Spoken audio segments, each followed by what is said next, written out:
Welcome to the Bet On Me podcast, the ultimate resource for softball players looking to take control of their training and reach their full potential. I'm your host, Krista Stoker, and on this show, we'll be discussing everything from taking a holistic approach to your training to data-driven strategies for maximizing and growing yourself not only on the field, but off. At S2 Breakthrough, we believe that athletes should lead their own journey and push past any perceived ceilings on their talent. So join us as we explore the world of softball player development and help you bet on yourself. Because when you bet on yourself, you can't lose. So excited for this Bet On Me episode. We are in our facility for the first time ever. So excited to have Karli here for one of what I assume will be many appearances on the Bet On Me podcast.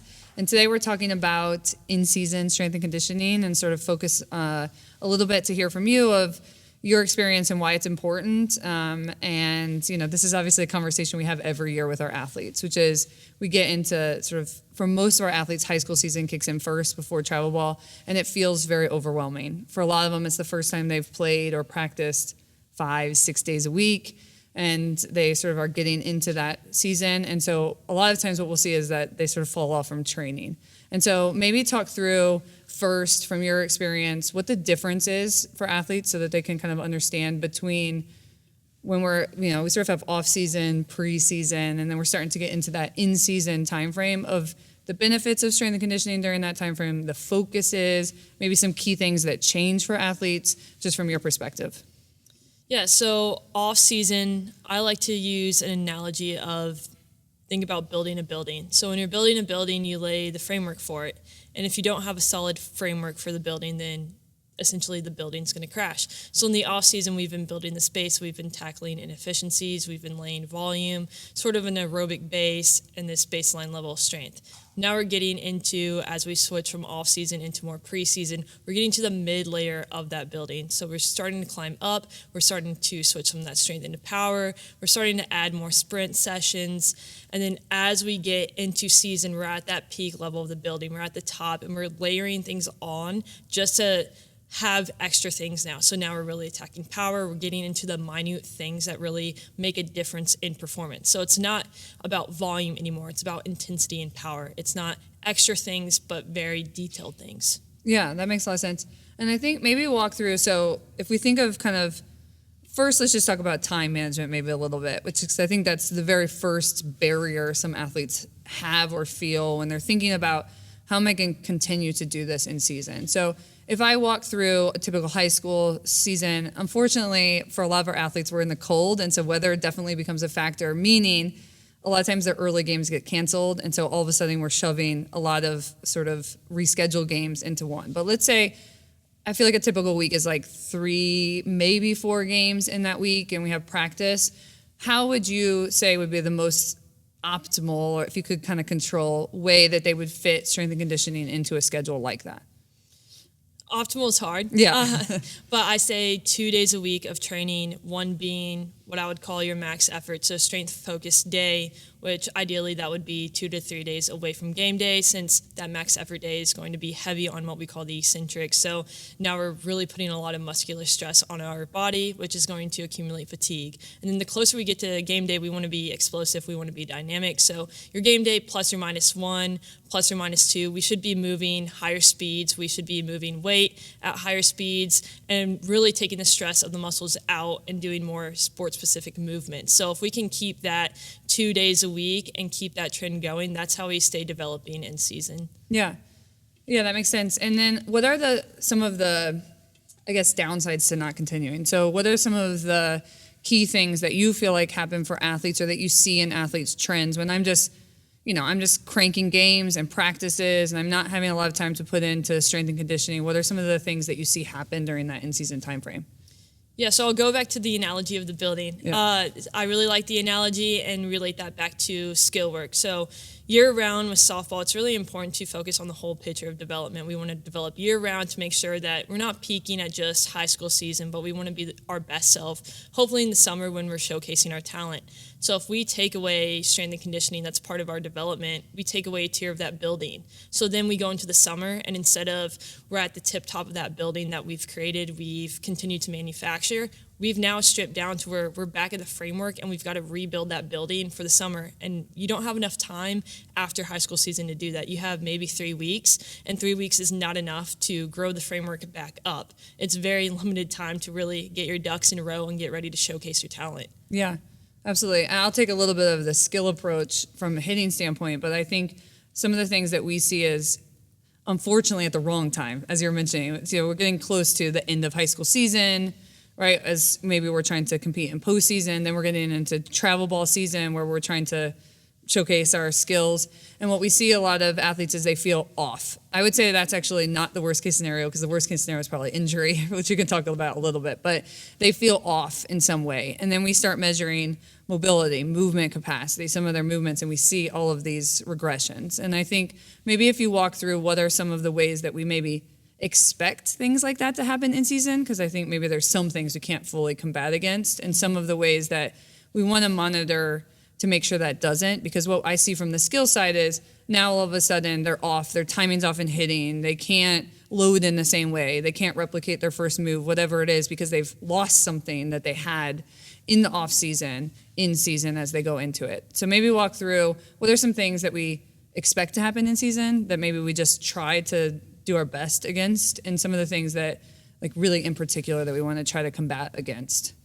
With season, I mean, the amount of volume is insane when you just look at practice and games in general. So when you're thinking about overhand throwing, hitting, things like that. And when you have that much volume, the accumulated volume over time is going to damage mobility. You're going to see regressions in that no matter what the case is. So I think filling off in that sense, we know mobility regressions are going to happen. That's common with volume. But another thing we get into is fatigue. So schedule management, we have school. Unfortunately, school is a thing. Yeah. And combating school with softball, with extracurricular besides that, then you accumulate more fatigue. So now you're filling off besides softball because you have extra things contributing to that. So volume, fatigue, and then I think the other one sadly is movement efficiency. So you lose the extra movement that you have because you don't have the luxury anymore of having this extra volume to nail the patterns. What you're doing in skill probably isn't done as much. And so what you're doing on the field, maybe you're going over and creating habits that aren't efficient. So you start building those patterns instead of patterns that you've been practicing on in the off season. Yeah.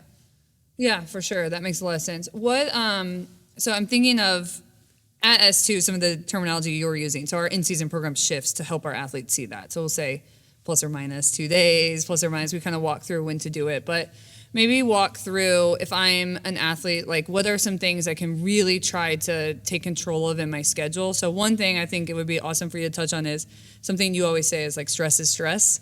And I think it's important for our athletes to understand that. So something we'll hear is, you know, I only had practice today. So then on top of that, we didn't hit at practice. So I went and hit on my own at practice, and then I tried to add this, and then I had homework, and I had all of these things. And they get to us very fatigued. And so that creates its own challenges, right, of what we're sort of prioritizing. So maybe walk through how an athlete can prioritize those things or think about stress in a way that strength and conditioning becomes a little more primary in that. And so we can fit that into that schedule. What are some things you would just, I don't know, advise an athlete to take into consideration? So first, just knowing what stress is and starting to categorize your stress. Having a test, having a fight with your parents, having a what we call high intensity strength and conditioning day. So your max effort lifts or lifting weight super fast is going to be high intense, and then having practice or a scrimmage or a bullpen, those are high stressor things. So when you start to categorize these things and you start seeing them as stimulus to your body that's outside, maybe you can or can't control these things. Most of the time you can't. They're still stressors. And then you have your low stressor things, which are your recovery days, your days off, the days that you're not lifting, not throwing a bullpen. And if you can match those days, great. But most of the times you can't. So starting to categorize your stress together, your high stressing being together, your low stressing being together, and knowing that, all right, even if I didn't do a lot at practice, I still had practice. So maybe I don't go and just exceed the limit because practice was light. Practice is practice, and it's still a stress no matter what you feel after. Your body's not always going to know until a couple of days later when it's too late because you've accumulated fatigue over time. So I think it's knowing and realizing and being able to be self-aware and stop yourself before you're like, oh, wow, I just killed myself last week and I still have 13 weeks left of season. Right. I think on that topic, one of the things we used to do, and I think a lot of athletes still try to do this, is that in a typical high school season, you get Sundays off.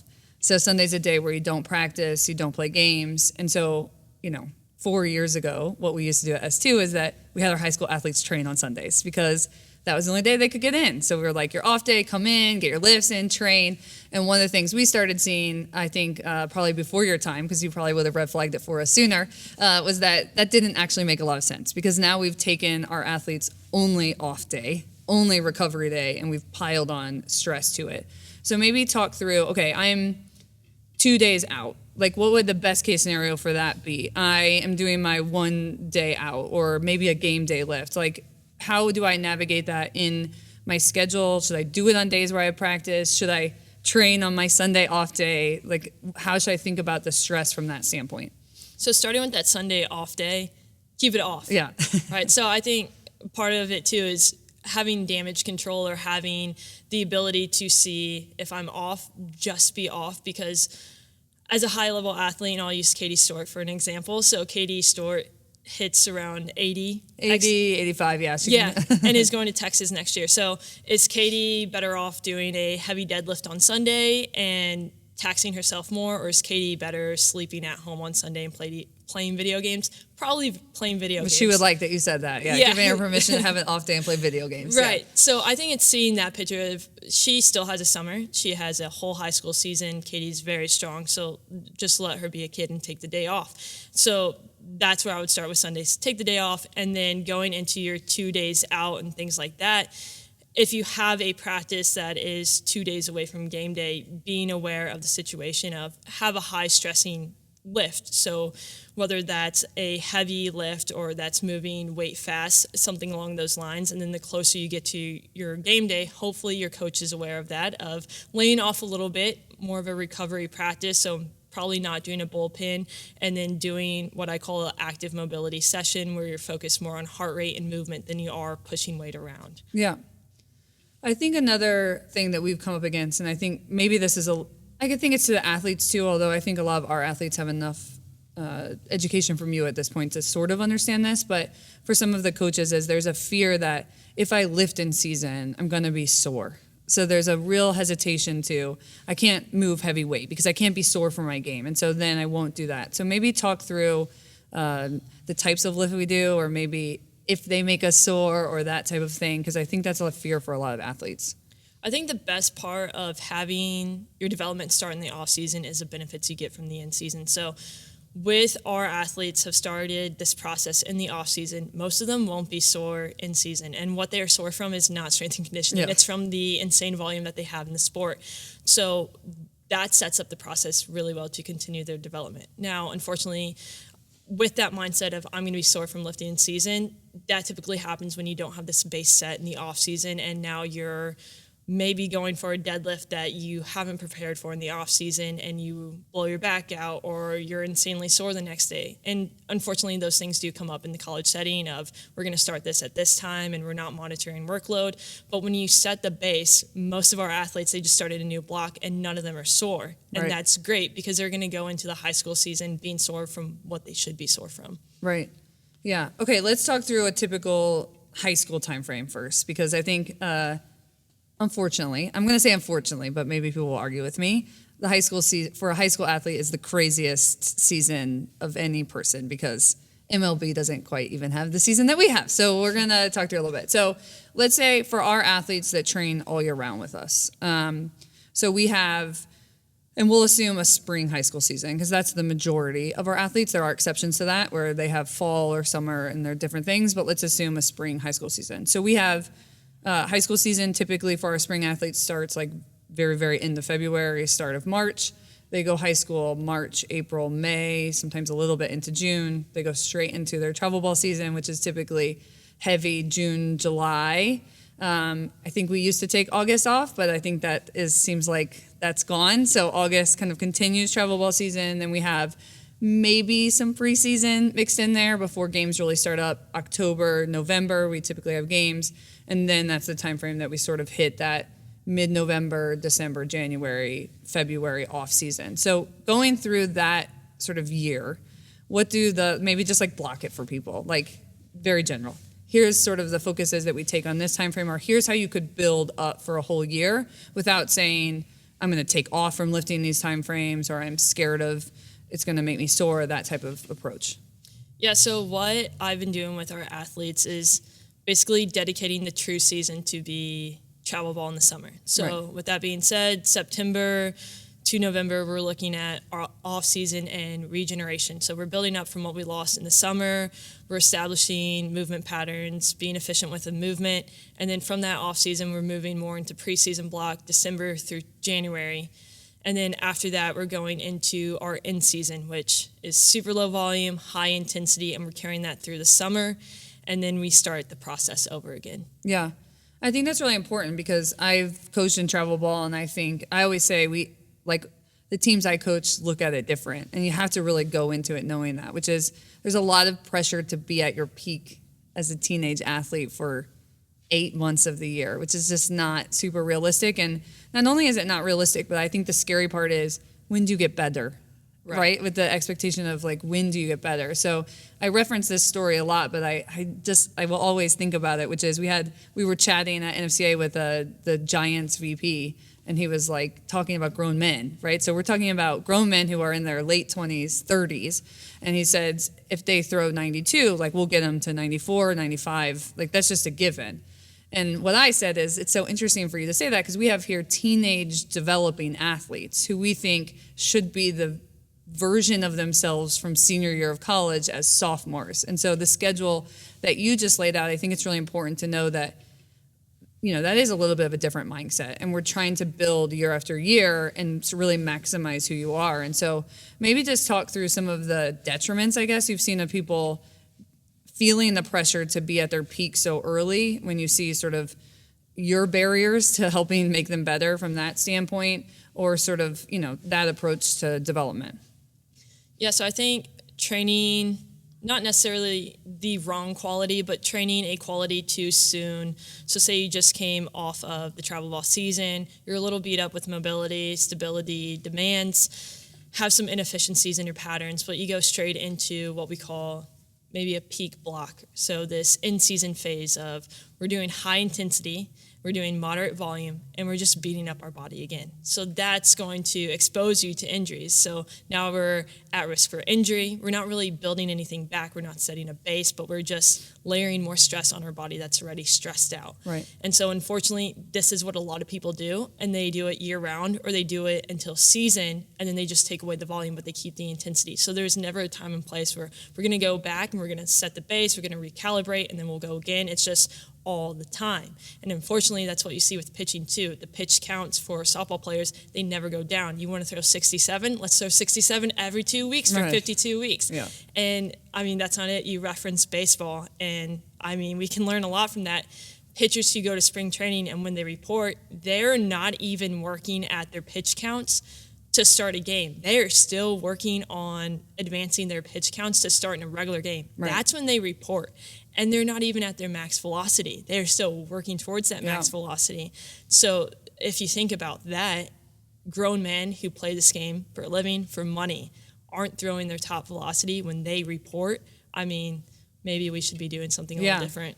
I always think of that. Sometimes you'll see on social media pre-spring training, they'll throw a little bit of live at bats, right? Mm-hmm. So you'll have a pitcher who just wants to face a hitter, and they'll go, and a lot of times they'll show the velos. And I always think it's so interesting because I want to just repost them all the time, which is you have a guy who throws 96, 97 during the season facing a live professional hitter throwing like 87, 88 intentionally, because he's not built up to that sort of volume yet.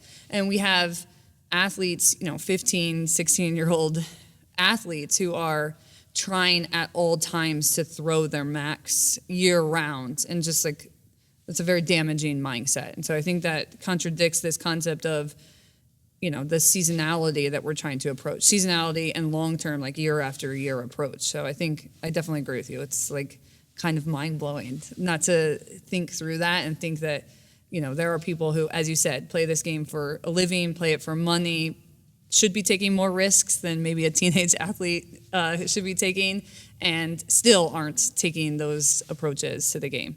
So I think that that's really interesting. Okay, so let's walk through maybe just one more thing just from a detail standpoint. So if I'm thinking of in-season as high school season through summer season, okay, so I'm doing in-season strength and conditioning from April through end of July, early August. What are the differences, besides for thinking of like game day and sort of 2 days out, 1 day out, and we're kind of thinking of how to mix that in there? How would you sort of block that time period? Or what do you think athletes should be considering? Are they doing the same thing that whole time, or how are they thinking about the, those few months together?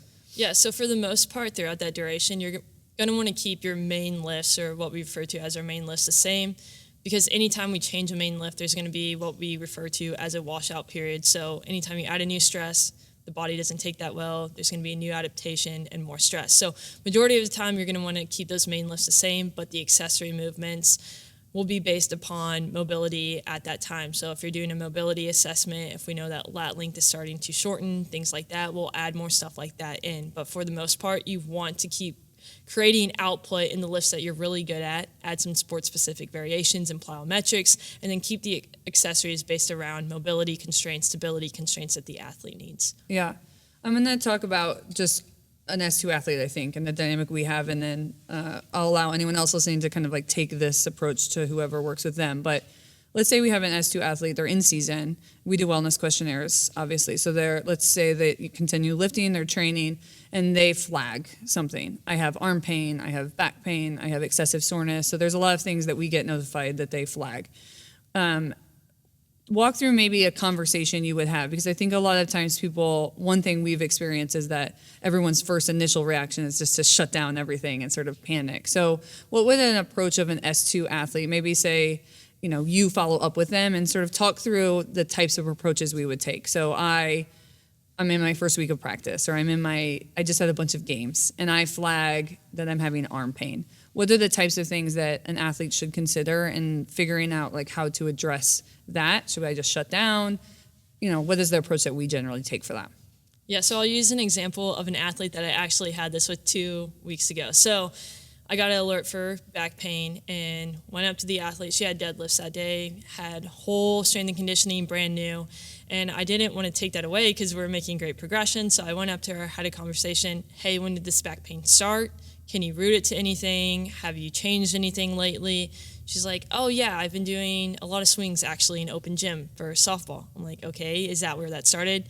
Yeah, that's where it started. And I've been noticing it right after and then going to sleep. So I'm like, all right, we're going to add some stuff to your warm-up. We're going to add some stuff before hitting warm-up and see if that helps. And so I think it's been 2 to 3 weeks and no back pain. So I think it's conversations like that. I mean, someone could have very well shut her down, and she would still have back pain because no one got to the root of it. Right. So I think having conversations like that, making the athlete aware of what caused it, for her case, volume and someone thinks she's doing in her swing are just crazy. So volume and attacking what she does in her swing that's not efficient, giving her some patterns to get out of that, and then giving her an avenue to be better versus, all right, you're going to be shut down for 3 weeks, you're not going to do anything, and good luck when you start up again. Yeah.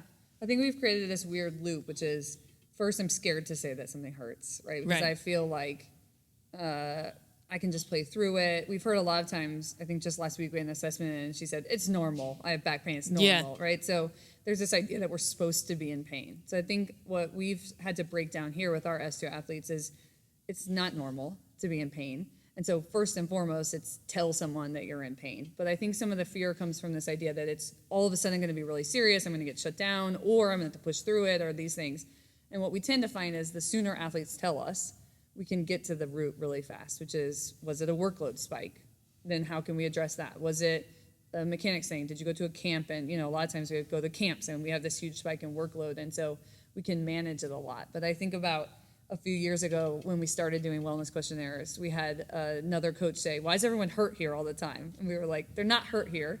They just are saying finally some of the pain they're feeling. And so I think you're obviously one of the best people at getting to the root of it. And so I think it's important for athletes to realize, I always say it's feedback, right? It's like I wear a whoop, right? It's this feedback of something did not go right? And so understanding what did not go right is really important for us to be able to make progress together. So I think that's really an important part too of in-season training, staying in communication with your team and who's working for you, and really working through that. All right, last thing. So one of the big things we say, actually, here we go, bet on me. And we try to teach our athletes how to advocate for themselves. So maybe walk through. My schedule is just, walk through any of these scenarios. I have pain, I have no time to lift, or I'm trying to figure out how to work it into my schedule, and I have to go have a conversation with my coach because I'm going to have to make some sort of change. I either need to, let's say I'm a pitcher, sometimes we see that they practice the whole time and then they have to stay and pitch, even though they don't really play the field. What are some things you would suggest for that conversation, or like ways to sell? Maybe I need to pull back from this so I can do this type of thing to teach our athletes to advocate for themselves a little bit. I would add, so let's say you have a starting pitcher for high school who is pitching every day, they do static stretching, and has no time to lift. So starting the conversation with, I need a warm-up. Right. I need a dynamic warm-up to help me throw efficiently.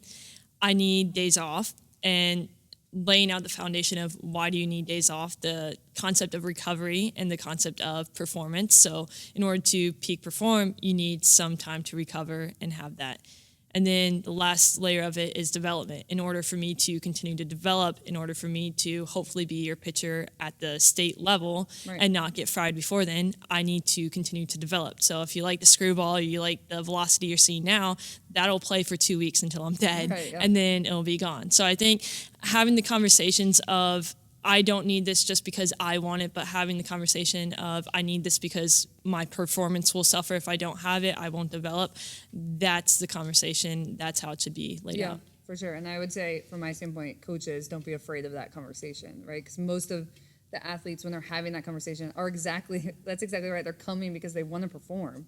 And performance is showing up for the team and being able to compete that way. And so I think, trying to educate our athletes on what they need and what it looks like, using feedback, listening to feedback, trying to work through that. And when they come to an adult and they share that, I think just for the adults to take a minute and not hear it as something that feels like a personal attack, and really understanding where are they coming from, can we work together, can we kind of meet in the middle here, I think is a really important approach for everyone. Because it's like, if you want to make state and this is your person that's going to get you there, let's make sure that it's not a selfish mindset or all of a sudden she's just constantly separated from the team, but where can we meet that they can sort of maximize themselves, which I think is, hopefully we can teach our athletes to advocate, and hopefully we can teach our coaches to not be scared of that when an athlete comes and advocates.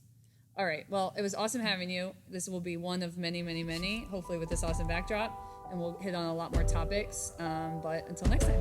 Until next time. Well, S2 Nation, thanks for joining another episode of the Bet on Me podcast. Go out today, bet on yourself, and remember, when you bet on yourself, you can't lose.